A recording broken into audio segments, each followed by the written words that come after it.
मीमांसा civil service academy में आपका स्वागत है। ये लेक्चर ऊर्जा रैंकिंग का है, क्योंकि हर मध्य प्रदेश पीएससी में एक क्वेश्चन पूछता है ऊर्जा रैंकिंग से।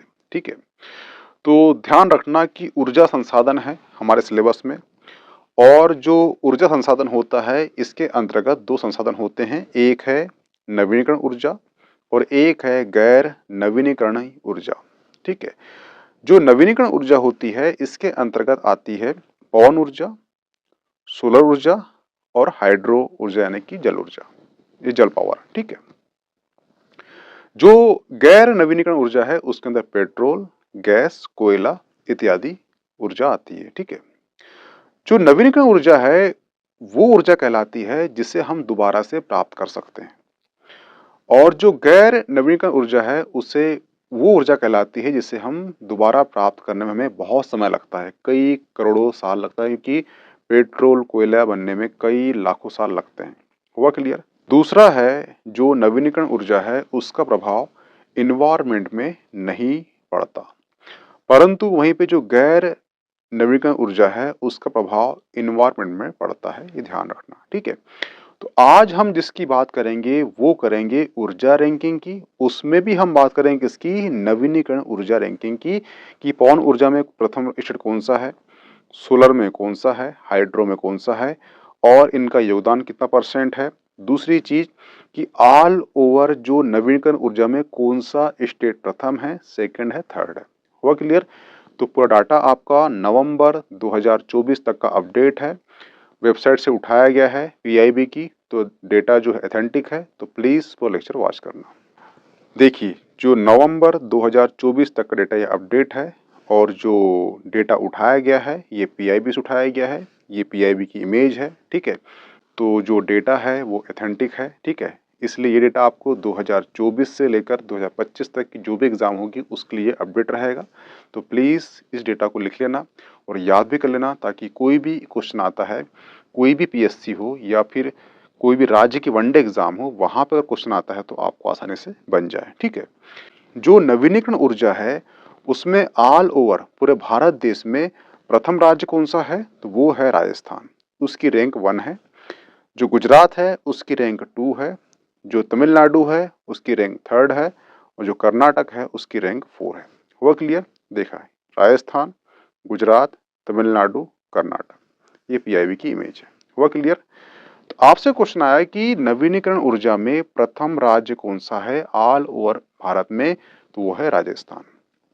दूसरा पूछेगा गुजरात, तीसरा पूछेगा तमिलनाडु। हुआ क्लियर? देखना, जो भारत है उसने एक लक्ष्य बनाया है कि मुझे 2030 तक जो नवीनीकरण ऊर्जा है, जो नवीनीकरण ऊर्जा है उसमें हमें 500 गीगावाट ऊर्जा प्राप्त करना है। तो क्वेश्चन ये उठता है कि वर्तमान में जो भारत की कुल नवीनीकरण ऊर्जा में क्षमता कितनी है, तो वो है 203.18 गीगावाट। इसे बढ़ा के कितना करना है? 300 बढ़ाना है। कब तक बढ़ाना है? तो ये हो जाएगा 500 हो जाएगा, और ये 500 कब तक करना गीगावाट? ये करना है हमें 2030 तक। तो ये जो 2030 का जो लक्ष्य है ये आपको याद होना चाहिए, और 500 गीगावाट। हुआ क्लियर? 2023 की तुलना में भारत की कुल नवीनीकरण ऊर्जा स्थापित क्षमता में कितने परसेंट की वृद्धि हुई है, तो वो हुई है 13.5%, 13.5% की वृद्धि हुई है। तो ये डाटा आपके लिए आईएमपी हो जाता है।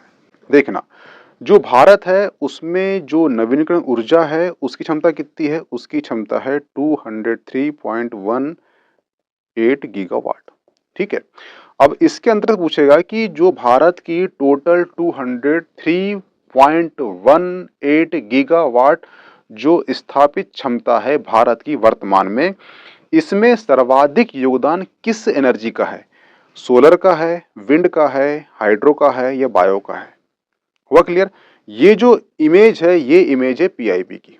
ठीक है, ये दिख रही है आपको ये साइड, ये साइड है सोलर पावर की, यानी कि जो 203.18 गीगावाट जो नवीनीकरण ऊर्जा है उसमें सर्वाधिक योगदान किसका है?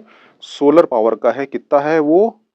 45.1% है। तो ये आंकड़ा याद होना चाहिए आपको कि जो नवीनीकरण ऊर्जा है उसके अंतर्गत सर्वाधिक योगदान किसका है भारत में? वो है सोलर का। कितना है? रैंक 1 है। और जो परसेंट पूछेगा आपसे तो 14.1% है। ये डाटा आपको याद होना चाहिए। सेकंड में कौन है? वो है विंड पावर। ये है विंड पावर 23.5%। हाइड्रो पावर कितना है? वो है 46.92 गीगावाट यानी कि 23.3%। ठीक है। और लास्ट में बायो।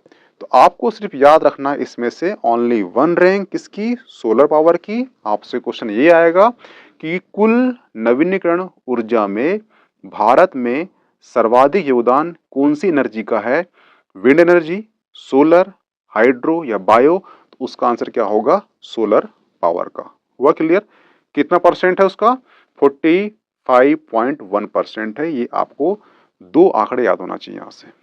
भारत ने जो कार्बन उत्सर्जन है उसको कम करने का लक्ष्य बनाया है। कब तक? 2030 तक। अब पूछे कितना? तो 45% से 50% का। अब यहाँ पे या लिखा है, इसलिए लिखा है क्योंकि कई वेबसाइट बोल रहा है कि 45 कम करने वाला है वो 2030 तक, और कई वेबसाइट लिखा है 50% कम करने वाला है कार्बन उत्सर्जन को भारत। कब तक? 2030 तक। अभी जो लक्ष्य बनाया है ये लक्ष्य जो है किसी न किसी जो संस्था है उसके साथ एक कमिटमेंट हुआ होगा। तो संस्था कौन सी है? वो संस्था है United nation framework convention on climate change, जिसे हम UNFCC कहते हैं। ठीक है। अब आप कमेंट बॉक्स में इसका आंसर करना कि इसकी स्थापना कब हुई है UNFCC की। ठीक है। हुआ क्लियर? तो ये आपको ये आंकड़े और ये आंकड़े याद होना चाहिए। किससे कमिटमेंट हुआ है? वो हुआ है UNFCCC। 2030 तक जो भारत है ये UNCCC से कमिटमेंट किया है कि हम जो कार्बन उत्सर्जन है उसे हम 45% या 50% तक हम कम कर लेंगे। ये किससे कमिट हुआ है? ये हुआ है UNFCC से कमिटमेंट किया है भारत ने। और इसके लिए कुछ चलाएगा योजना, और उस योजना का नाम है, उस मिशन का नाम है, वो है लाइफ। क्या है mission? Mission life. Mission life style for environment. यानी कि भारत में लाइफ मिशन चल रहा है जिसके अंतर्गत हम 2030 तक जो कार्बन उत्सर्जन है उसको हम 45% या 50% हम कम करेंगे। उसके लिए हमें एक मिशन लॉन्च करना है। मिशन लॉन्च किया गया है। मिशन कौन सा है? वो है लाइफ, जिसका फुल फॉर्म है लाइफ स्टाइल फॉर इन्वायरमेंट। ठीक है। तो आपसे क्वेश्चन पूछेगा कि लाइफ क्या है? तो लाइफ 2030 तक जो कार्बन उत्सर्जन है उसको कम करने के लिए भारत ने एक मिशन चलाया है। ठीक है। हुआ क्लियर? क्वेश्चन यहीं से आएगा आपको कि लाइफ के द्वारा लाइफ क्या मिशन है? तो लाइफ जो मिशन है ये किसके लिए है? इन्वायरमेंट के लिए। फुल फॉर्म आएगा आपको। लक्ष्य कब तक है? 2030 तक। क्या है? कार्बन उत्सर्जन को कम करना है। कितना? 45 से 50% कम करना है। हुआ क्लियर? और इस बात को जो बड़ी बड़ी कंपनियां हैं वो जान चुकी है, इसलिए जो कार उद्योग कंपनियां हैं उसने लॉन्च कर चुकी है ई साइकिल, ई व्हीकल और ई कार। ठीक है। ताकि उनका उद्योग जो बचा रहे, क्योंकि 2030 तक भारत को कार्बन उत्सर्जन में कितनी कमी करना है? वो करना है 45 से 50%, और 2070 तक कितना करना है? वो करना है जीरो, यानी शून्य करना है। हुआ क्लियर? ठीक है। ये ध्यान रखना। भारत को जो नेट जीरो यानी कि CO2 कार्बन डाइऑक्साइड को शून्य करना है। कब तक? 2070 तक। इसलिए 2030 में कितना करेगा? वो 50% करेगा, और 70 तक कितना करेगा? वो करेगा शून्य कर देगा। आपसे पूछा है कि नेट जीरो लक्ष्य भारत ने कब का बनाया है? तो वो है 2070। हुआ क्लियर? अभी हाल ही में ग्लोबल विंड डे मनाया गया है। कब? 15 जून को। ये 15 जून आपके लिए इम्पोर्टेंट नहीं है, परंतु इसी दिन को भारत ने एक थीम लॉन्च की, और थीम का नाम क्या है? वो है पवन ऊर्जा, भारत के भविष्य को सशक्त बनाना। तो आपसे क्वेश्चन पूछा है कि ग्लोबल विंड डे 15 जून को मनाया गया, भारत ने इसी दिन कौन सी थीम लॉन्च करी? तो वो है पवन ऊर्जा, भारत के भविष्य को सशक्त बनाना। ठीक है। तो ये आपको ये वाला कंटेंट और ये थीम आपको याद होना चाहिए। अब ध्यान रखना कि अब आपसे क्वेश्चन किया जाएगा कि विंड एनर्जी, सोलर एनर्जी और वाटर एनर्जी में प्रथम कौन सा रैंक है। ठीक है, तो देखना उच्चतम स्थापित पवन ऊर्जा क्षमता 2024, यहाँ क्या बोला है, पवन ऊर्जा। पवन ऊर्जा में कौन सा राज्य प्रथम रैंक है, तो गुजरात प्रथम रैंक है, तमिलनाडु सेकंड रैंक है, कर्नाटक थर्ड रैंक है, महाराष्ट्र फोर्थ है, राजस्थान फिफ्थ है। आपको सिर्फ याद होना चाहिए यहाँ से कि जो पवन ऊर्जा में स्थापित उच्चतम क्षमता वाला जो है राज्य कौन सा है, वो गुजरात है। उच्चतम स्थापित पवन ऊर्जा क्षमता में 2024 में कौन सा राज्य प्रथम है, वो गुजरात है। ये रैंक है उच्चतम स्थापित सौर ऊर्जा। सौर ऊर्जा में कौन सा राज्य प्रथम है, वो है राजस्थान। सेकंड कौन सा है, गुजरात। कर्नाटक कौन सा है, third. Tamil Nadu fourth, Maharashtra fifth. तो आपको सौर ऊर्जा पूछेगा, प्रथम रैंक कौन सी है स्थापित सौर ऊर्जा क्षमता में, वो है राजस्थान। हुआ क्लियर। जल ऊर्जा में स्थापित उच्चतम स्थापित जल ऊर्जा में क्षमता में प्रथम रैंक किसकी है, तो वो है गुजरात, महाराष्ट्र, राजस्थान। हुआ क्लियर। ध्यान रखना यहां से आपको तीनों याद हो जाएंगे। आपको भी पवन ऊर्जा और पूछेगा आपसे जल ऊर्जा में प्रथम राज्य कौन सा है, तो गुजरात है। अब बचेगा सौर ऊर्जा। सौर ऊर्जा में प्रथम राज्य कौन सा है, तो वो राजस्थान है। ध्यान रखना राजस्थान में रेगिस्तान है, रेगिस्तान में धूप पड़ेगी। जब धूप पड़ेगी तो वहां बिछाई जाएगी प्लेट, कौन सी, सौर ऊर्जा प्लेट। तो जब प्लेट बिछाई जाएगी तो उत्पादन अधिक होगा, इसलिए सौर ऊर्जा में प्रथम राज्य कौन सा होगा, राजस्थान होगा। अब बचा है पवन ऊर्जा और अब बचा है जल ऊर्जा।